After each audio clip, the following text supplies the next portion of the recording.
இன்றைக்கி நம்ம lemon rice பண்ண போகிறோம். அதுக்கு வந்து கொஞ்சம் எண்ணெயை சூடு பண்ணிவிட்டு கொஞ்சம் ஒரு 1/4 ஸ்பூன் வந்து கடுகு போட்டிருக்கேன். கடுகு போட்டதுக்கப்புறம் நம்ம பாதி இது போடலாம். நான் கொஞ்சம் கருவேப்பிலையும் கொஞ்சம் ஒரு சைஸ் பெரிய சைஸ் வெங்காயம், ஒரு 3-4 பச்சை மிளகாய் வந்து உடச்சி போட்டிருக்கோம். அதில் ஆட் பண்ணிக்கலாம்.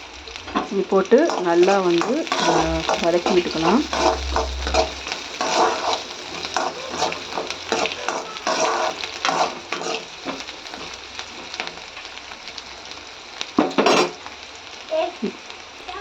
இப்போ இது கூட கொஞ்சம் ஒரு பெருங்காயத்தூள் ஆட் பண்ணிக்கலாம்.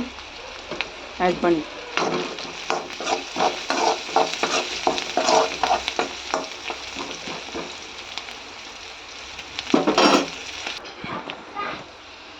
கால் ஸ்பூன் மஞ்சத்தூள், 1/4 ஸ்பூன் உப்பு போட்டு நல்லா கிளறிக்கலாம்.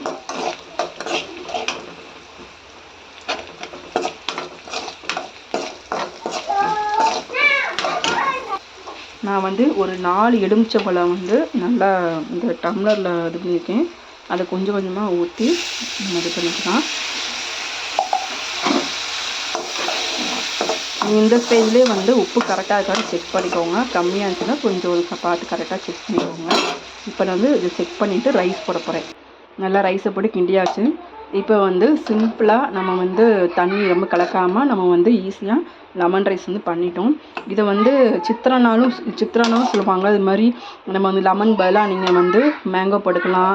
அவல், அதாவது ரைஸ் பதிலாக அவல் மாதிரி அவலும் செஞ்சு இந்த மாதிரி லெமன் கூட நம்ம வந்து சேர்த்துக்கலாம். இன்னமும் நல்ல டேஸ்ட்டாக இருக்கும்.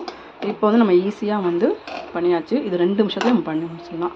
இந்த மாதிரி உங்கள் குழந்தைங்களுக்கு பண்ணி கொடுங்க. கண்டிப்பாக அவங்க விரும்பி சாப்பிடுவாங்க. பாய்.